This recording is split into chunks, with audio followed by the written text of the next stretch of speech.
Bienvenue, c'est Cénomag. Cette semaine, on découvre la création quotidienne de Bernard Palacio. On danse la Zumba, mais pour commencer, on imagine le Grand Annecy.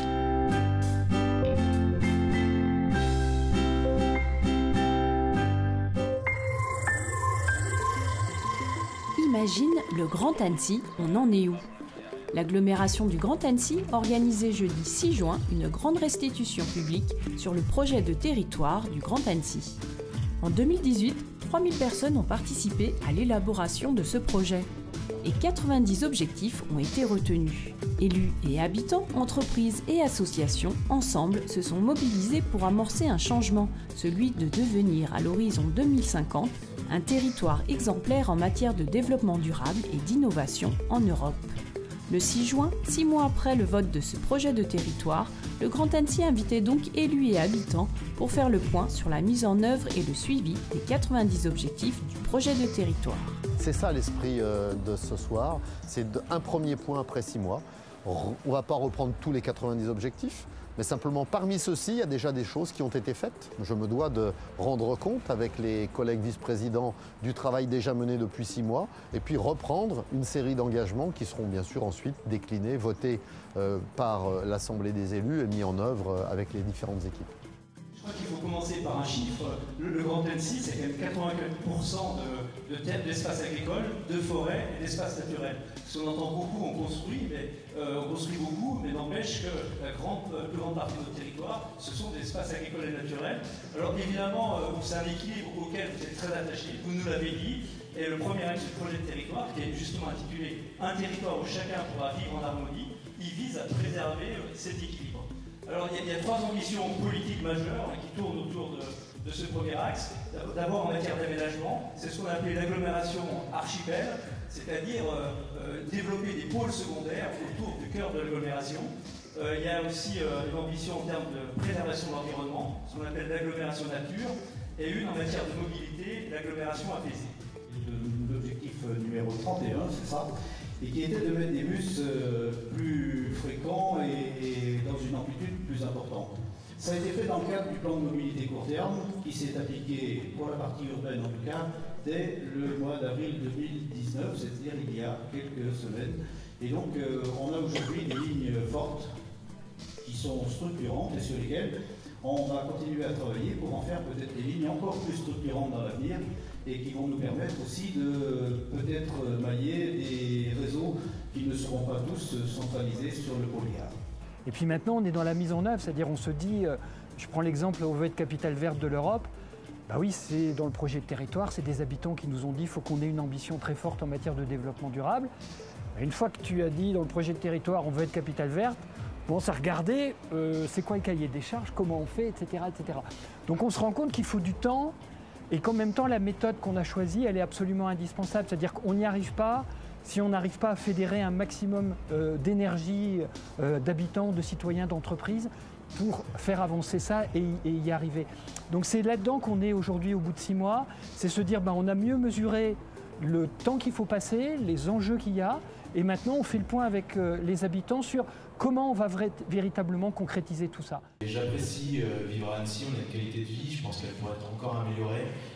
J'étais étonné de voir autant de bouchons sur un si beau territoire. Je crois que ces 34 communes sont aujourd'hui sur un territoire géographique où il peut être quand même assez évident qu'on réfléchisse à notamment un transport par câble, puisqu'on est capable de faire en montagne pour un fonctionnement 3 mois par an. Je pense que c'est possible d'avoir cette réflexion pour les 180 000 habitants du bassin annécien, où là ça fonctionnerait 365 jours par an. Le Grand Annecy, c'est pour tout le monde, donc c'est aussi pour nos personnes âgées, qu'il ne faudra pas oublier aux côtés des personnes handicapées par exemple, et qui ont aussi des problèmes de mobilité, mais pas que.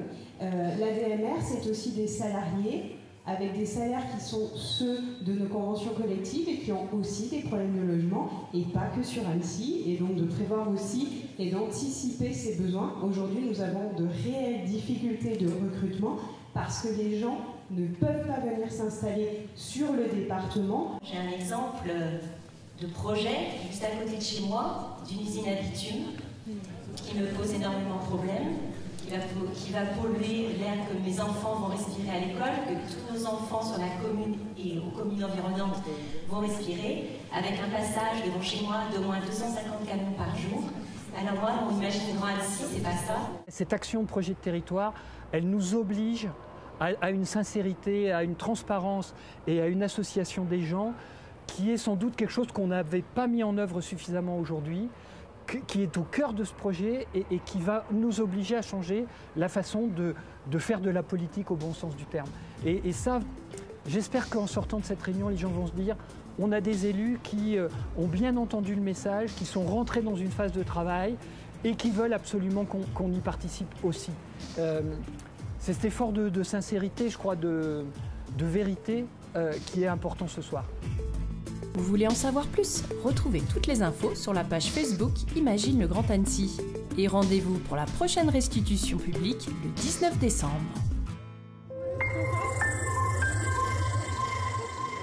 Joseph Palini, directeur de l'auditorium Sénaux, a lu quelques mots de la prose de Bernard Palacio.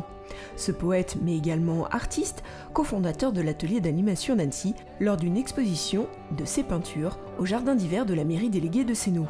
Et Bernard Palacio trouve ça plutôt très drôle. Bah, je trouve ça drôle. C'est drôle, c'est bien, c'est très bien. Très bonne chose. Très très bien. Disons que c'est un petit moment de rendez-vous avec moi-même. Et ce qui peut être étonnant, moi, déjà, un premier stade, je fais la peinture, elle existe. J'ai une certaine satisfaction qu'elle existe, enfin, toute modeste, hein, mais bon, je me dis ça existe, je suis content. Et après, il y a d'autres personnes qui passent, et il y en a qui, en plus, qui trouvent, mais c'est bien, ça me parle, ça me plaît. Là, ça, c'est un deuxième point que je trouve absolument incroyable, que je n'ai pas fait pour plaire, mais le fait que ça parle après à d'autres, moi, je trouve ça incroyable. Je suis natif d'Annecy. À Annecy, j'étais cofondateur de l'AA, l'atelier d'animation d'Annecy.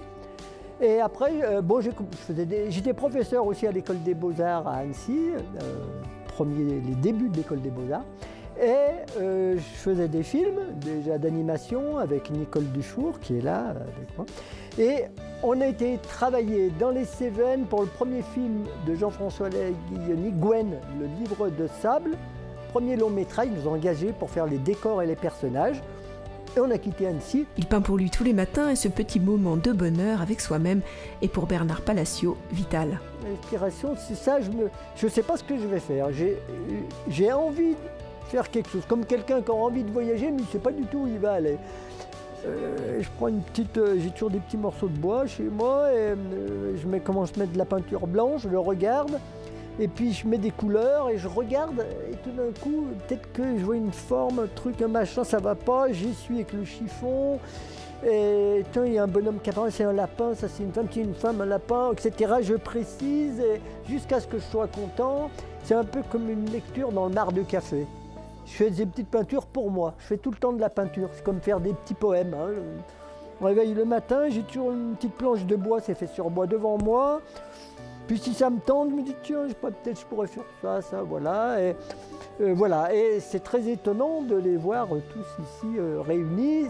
Dans ma tête, quand je fais ça, c'est pas pour faire une expo, c'est pour avoir un petit moment heureux avec moi-même où je vois surgir quelque chose, une histoire, une image, quelque chose que je vois surgir, que je ne sais pas à l'avance ce que je vais faire. C'est vital, de toute façon, de faire pour tout le monde, c'est vital de faire autre chose que la vie courante qu'on croit qui existe. C'est vital de rêver de toute façon, hein, pour tout le monde, hein. Pour moi, comme tout le monde. Hein. C'est vital de faire des choses, d'écrire des choses, d'écrire n'importe quoi, de grabouiller un peu n'importe quoi, de faire surgir des images, c'est important. L'exposition des peintures de Bernard Palacio est à voir jusqu'au 28 juin au jardin d'hiver de la mairie déléguée de Sénaux. Merci. C'est moi qui vous remercie.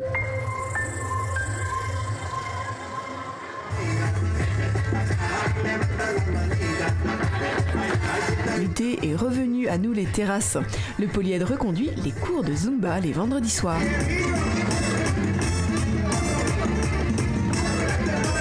Avec un plus cette année, les cours seront suivis de danse en ligne. Rendez-vous à 19h, place de l'Hôtel de Ville, à Sénaux, ville déléguée d'Annecy.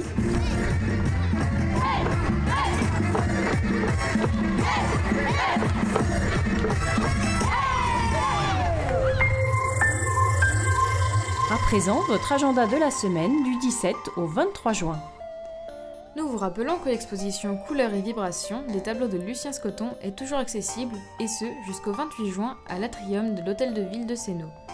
Venez profiter du vernissage, il aura lieu vendredi 14 juin à 18h.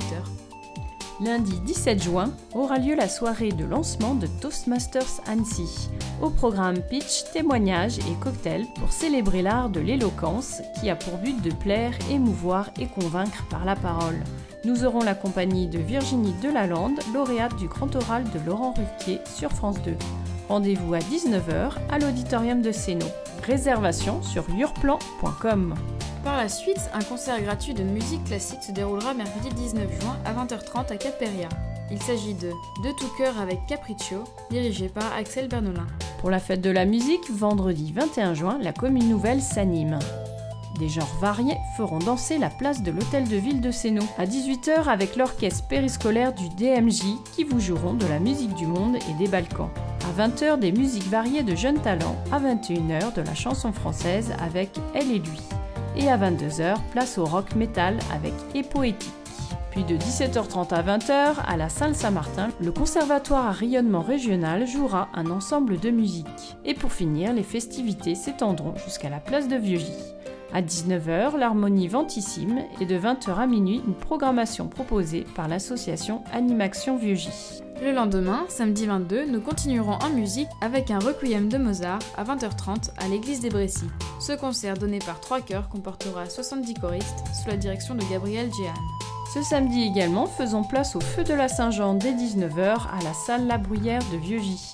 Un barbecue géant accompagnera l'événement, profitez-en. Il y aura aussi la fête traditionnelle de la résidence du Grand Chêne. Résidents, familles, bénévoles, personnel et amis, tous sont les bienvenus pour cet événement. À 10h30 aura lieu l'office religieux, puis dès 11h15, place à l'apéritif et au déjeuner champêtre. Diverses animations comme une chorale des résidents et un défilé de mode continueront cette journée. Nous vous informons qu'il y aura un tournoi de l'ESS Foot féminin, U18 et senior le samedi 22 et le dimanche 23 juin au complexe Max Descartes. Pensez dès aujourd'hui à vous inscrire aux Olympiades du Vieux Sénaux. Composez votre équipe de 4 joueurs et venez relever de nombreux défis comme le parcours à l'aveugle, la montée impossible, la course en sac ou encore la grande finale des totems de paille. Les Olympiades se dérouleront le samedi 31 août à la butte Saint-Martin de Sénaux. Votre mag est terminé, mais abonnez-vous à notre page Facebook ou YouTube et vous recevrez une prochaine vidéo. À très vite!